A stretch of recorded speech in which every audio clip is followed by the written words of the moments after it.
Hello friends, welcome to our channel one day exam गुरु।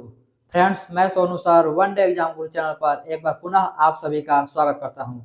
तो friends, आज की इस वीडियो में हम आपके लिए लेकर आए हैं अनुप्रास अलंकार के भेद। तो हिंदी ग्रामर में जो अनुप्रास अलंकार है उसके भी 5 भेद होते हैं।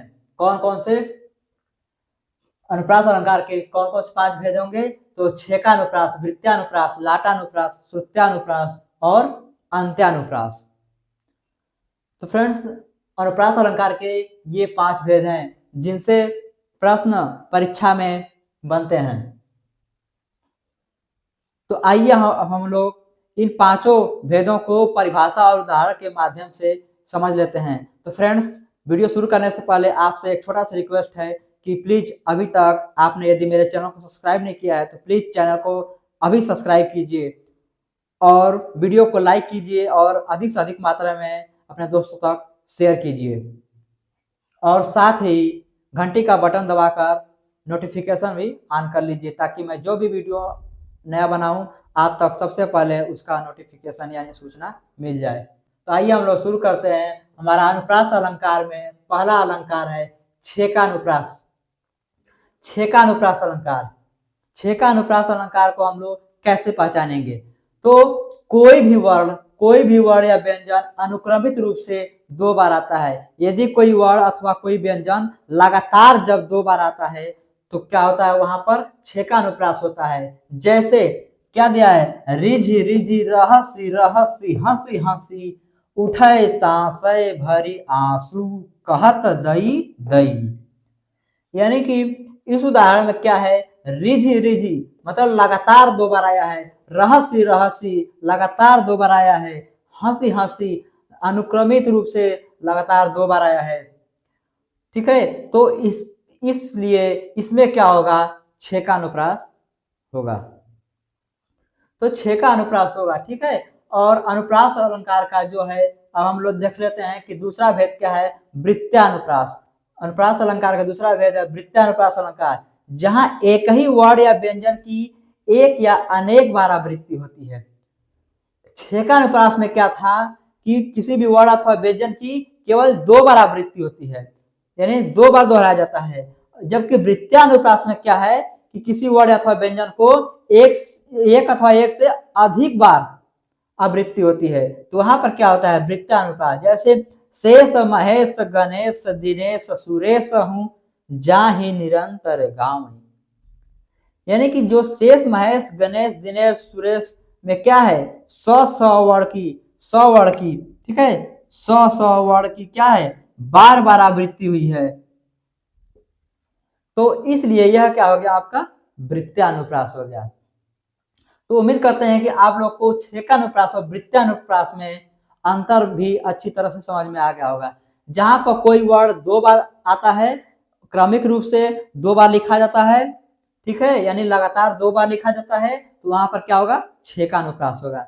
जबकि एक ही वर्ण अथवा व्यंजन जो है एक से अधिक बार आता है जब पंक्ति में, तो वहां पर क्या होता है? वृत्त्यानुप्रास होता है। तो अगले क्रम में हम लोग देख लेते हैं अनुप्रास अलंकार का तीसरा भेद, जिसे हम लोग बोलते हैं क्या? लाटानुप्रास। क्या? लाटानुप्रास।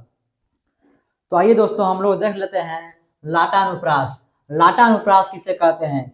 तो किसी शब्द या वाक्यांश की आवृत्ति समान होती है परंतु उनका अर्थ या भाव भिन्न होता है। जब किसी पंक्ति में किसी शब्द या वाक्यांश की आवृत्ति समान होती है, यानी कि कोई भी वाक्य या शब्द एक जैसा होता है किंतु उनका अर्थ या फिर उनका जो भाव निकलता है वह क्या होता है? अलग अलग होता है। जैसे पूत सपूत तो का धन संचय, पूत सपूत तो का धन संचय, पूत कपूत तो का धन संचय।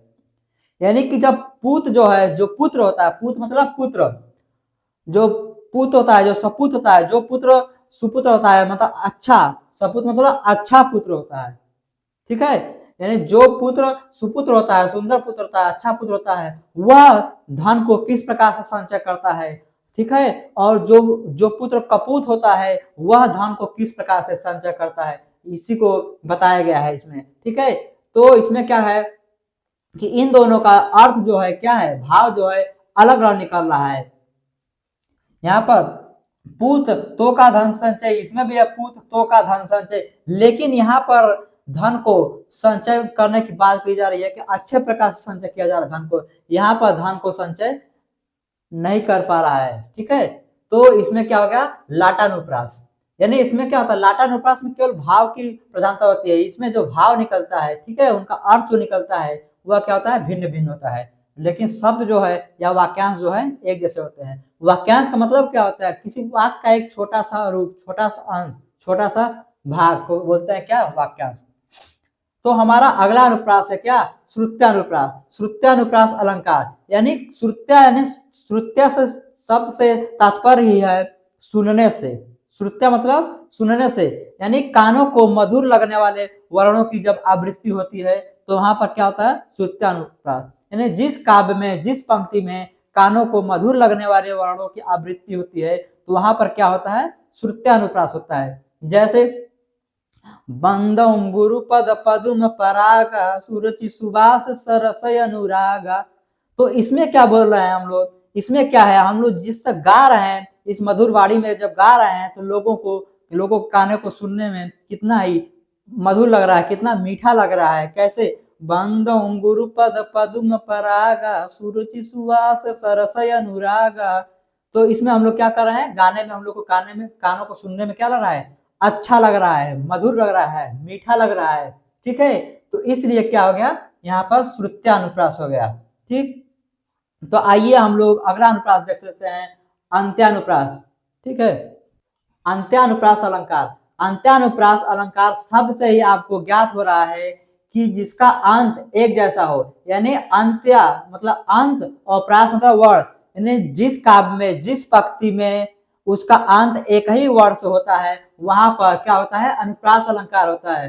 अर्थात क्या होता है, पंक्ति में तुक जैसे शब्द मिलते हैं, तुक वाले शब्द मिलते हैं, अर्थात सभी पंक्ति में अंत में समान वर्ण आता है। तुक वाला शब्द का मतलब क्या हुआ, समान वर्ण। जैसे क्या है, माही, खाही, ये क्या है, एक जैसे वर्ण है, यानी इन दोनों पंक्ति का अंत जो है एक ही वर्ण से हुआ है, इसमें भी ही आया है, इसमें भी ही आया है।